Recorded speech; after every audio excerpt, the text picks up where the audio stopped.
Olá, tudo bem? Então vamos responder a nossa atividade, tá bom? Para ir também tirando algumas dúvidas que possam ter ficado. A primeira questão, ela perguntava certo ou errado. No que concerne a sucessão do direito civil, julgue os itens subsequentes e após justifique a sua resposta. E aí ele diz o seguinte: com o falecimento do autor da herança, esta se transmite de forma definitiva aos seus herdeiros, independente da abertura da sucessão e da existência do testamento. Vê, a questão está errada. Errada por qual motivo? Primeiro, ela precisa necessariamente do falecimento de alguém. Logo, ela precisa que seja aberta a sucessão. E a abertura da sucessão se dá com o quê? Com o falecimento. Então, já tem aí um erro grosseiro na questão, né?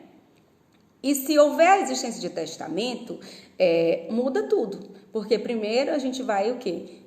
Respeitar o que tem no testamento para depois eu poder falar em legítima. E o que torna a questão ainda mais errada é a palavra definitivo. Ele não se transmite de forma definitiva, se lembra? Ela se transmite de forma temporária, tá? Mesmo que seja de forma automática, ela só vai ser deferida de forma definitiva ao herdeiro, ao sucessor, quando houver a abertura do inventário e finalizar lá com o formal de partilha, tá bom? Então, erradíssima a questão e a justificativa é que não é de forma definitiva e precisa da abertura da sucessão, sim, porque não existe herança de pessoa viva, tá? A questão número 2. Para a cessão do quinhão hereditário, a terceiro que não seja herdeiro, a assertativa está logo lá na letra A. É necessária a escritura pública, ainda que a herança se constitua apenas de bens móveis. A escritura pública, meus amores, é a única coisa que vai garantir, que vai dar, né, uma garantia ao comprador. É por essa razão que é exigido que seja feito de forma em escritura pública, para que haja, na verdade, essa garantia, né, aquele que compra o quinhão hereditário. Como nós já falamos diversas vezes nas nossas aulas, comprar algo dentro de um inventário já é uma coisa complicada. Se comprar de forma verbal, né, ou com um contrato de compra e venda qualquer, dificilmente, né, a pessoa terá aí sucesso. Qual é o erro das outras letras?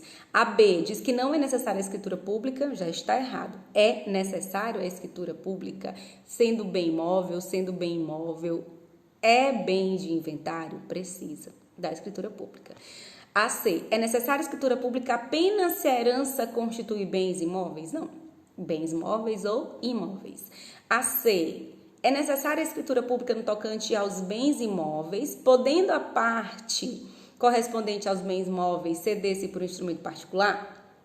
Imagina, né, pessoal? Claro que não. Tudo através da escritura pública, até porque senão você vai fazer um negócio sem garantia, tá?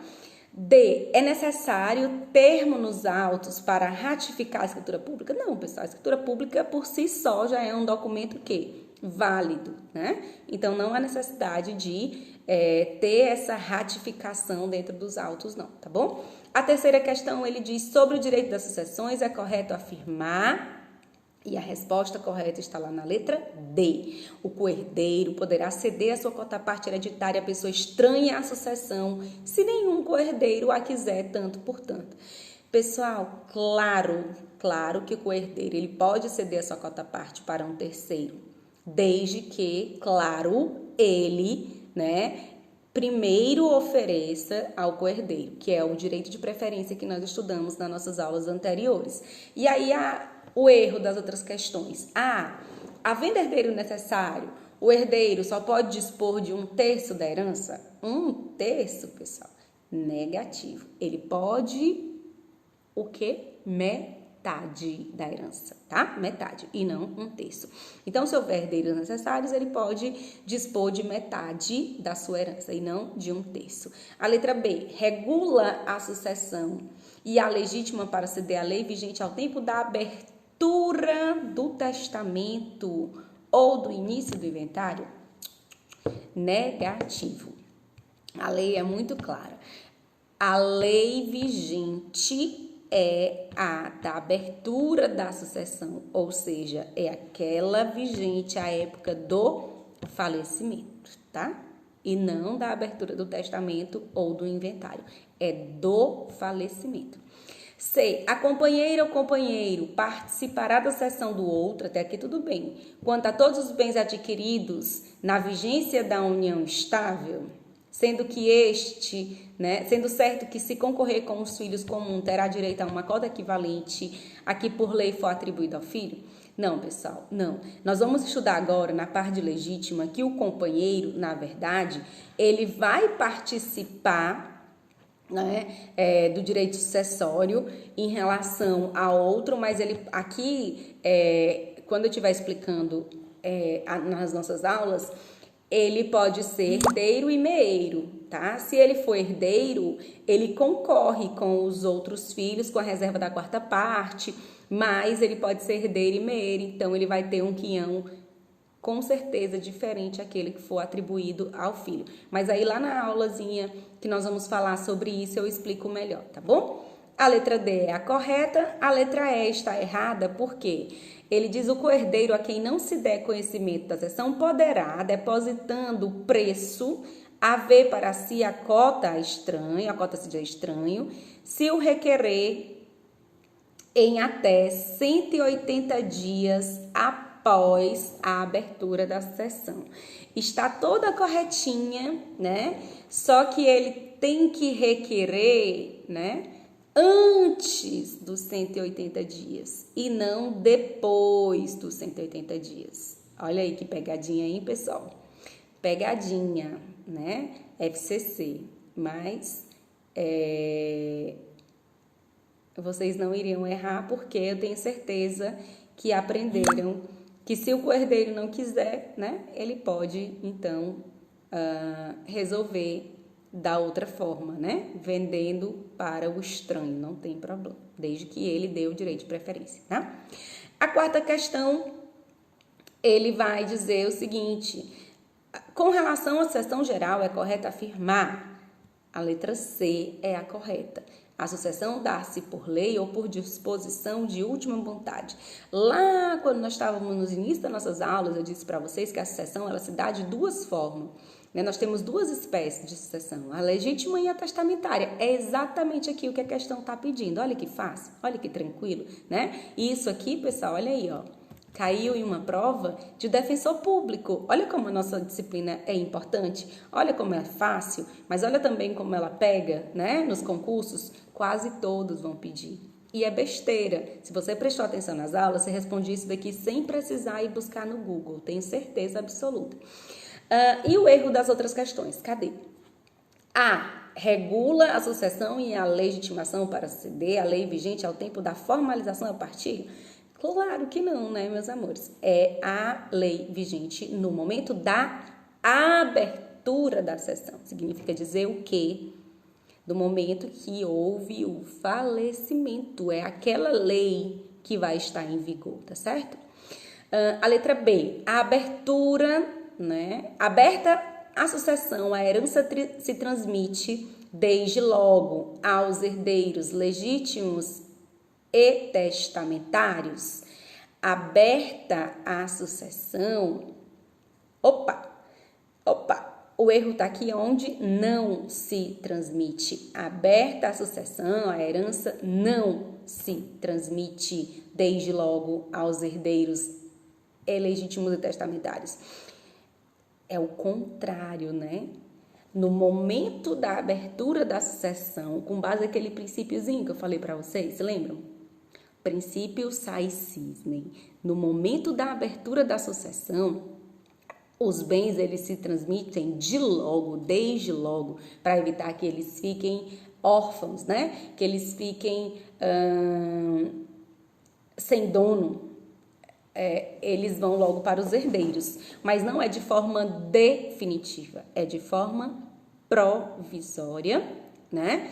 E se transmite de logo. E a resposta aqui estava dizendo não se transmite, e é o contrário, ela transmite, tá? A letra C, então, era correta. A letra D, a sucessão abre-se no local do falecimento, do nascimento do falecido. Olha aí que pegadinha que a FCC queria, né? Não importa onde ele nasceu, importa onde ele morreu. Nós estamos falando aqui de morte, não é de nascimento, né? O direito da sucessão trata da morte, então nem precisava cogitar essa questão aí, nem dúvida não teria em relação a ela. E a letra E, havendo herdeiros necessário, o testador somente poderia dispor de 1/3, né, da herança. E nós já vimos também, tem uma questão lá em cima que fala de 1/3 e não é 1/3, é metade, tá bom? Que é a reserva da legítima, né? Cota parte disponível, 50%, não esquece. A quinta questão diz declarada a ausência, né? E aberta provisoriamente a sucessão, a resposta correta está lá na letra D. Os descendentes, os ascendentes e o cônjuge, uma vez provada a qualidade de herdeiro, poderão, independentemente da garantia, entrar na posse dos bens do ausente. Essa resposta corretíssima responde exatamente o que se propõe, tá? E o erro das demais, lá na letra A, se o ausente aparecer ou lhe provar a existência depois de estabelecida a posse provisória, não cessarão as vantagens dos sucessores. Daqui você já cortava logo, né? Não existe herança de pessoa viva. Se não existe herança de pessoa viva, aquele que está na posse vai o quê? Devolver o bem, né? Não é meu, é do meu pai, então é dele, tá? Então, nem dúvida aqui. B. Os bens do ausente poderão ser livremente alienados sem a autorização do juiz? Não, pessoal, não pode, tá? O juiz, a partir do momento que se busca uma sentença declaratória de ausência, o juiz ele está cumprindo ali um papel de fiscalizador, né? Então, já pensou? Eu vou vender tudo que a pessoa tem? Tá, e daqui 2 anos ela aparece de novo. E aí, como é que fica a situação, né? Então, não pode, tá certo? Os sucessores provisórios empossados dos bens do ausente não representarão ativo e passivamente? Por aqui você já tira logo, tá errado. Aquele que ganha o bônus deve também arcar com o ônus. Então, vocês já sabem, já aprenderam que aquele que recebe a herança só recebe depois de pagar as dívidas de cujos. E eu só vou, na verdade, receber a herança se sobrar, né, daquilo que ele devia, tá bom? Então, aqui também você já matava aí, erradíssima.